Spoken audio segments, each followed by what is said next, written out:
The teacher and the practitioner of the infinite way must never indulge criticism of any other teaching.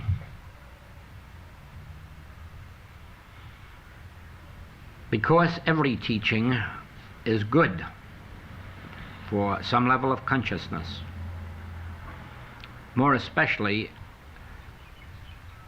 every one of the legitimate teachings. I do sometimes, in speaking of these other movements, use that word legitimate.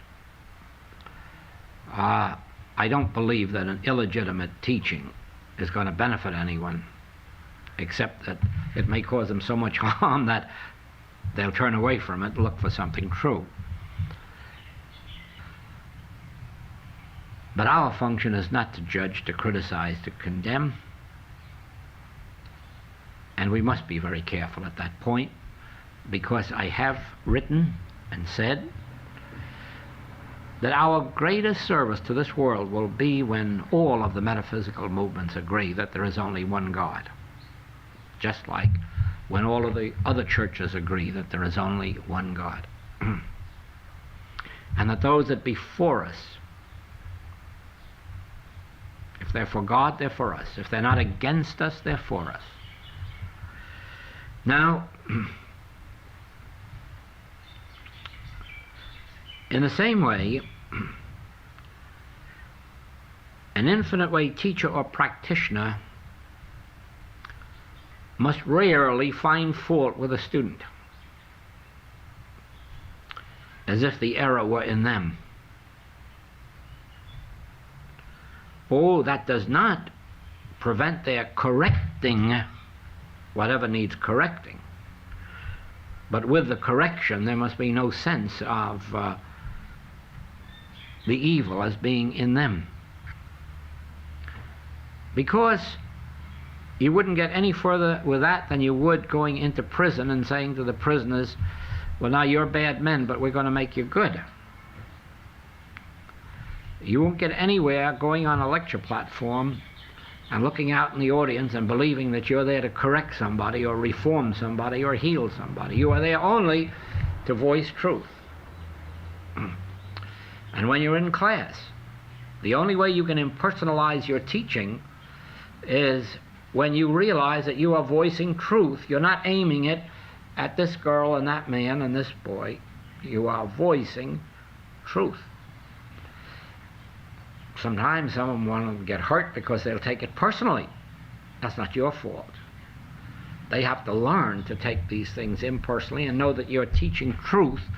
You're not trying to personalize truth or error.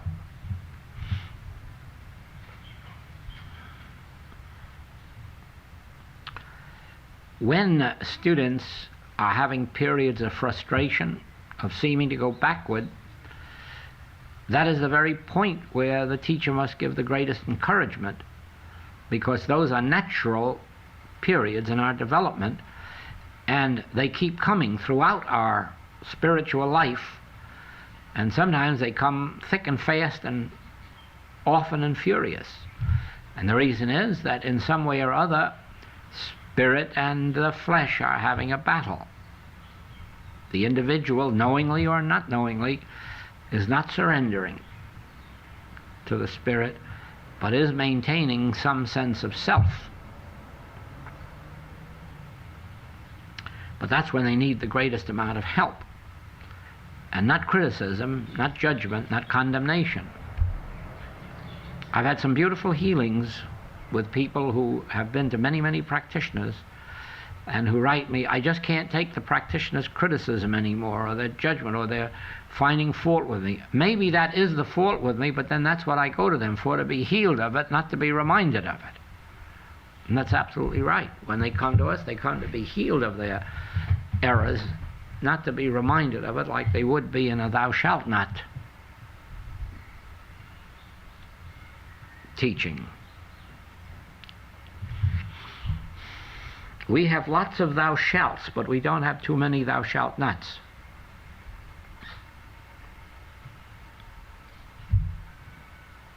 Teaching for the teacher is the impartation of the spiritual awareness that they've developed, plus the ability to impart the correct letter of truth. There is that double function on the teacher and practitioner of imparting the degree of attained spiritual consciousness plus the imparting of the correct letter of truth, and the development of that spiritual consciousness in the student through the practice of the correct letter of truth.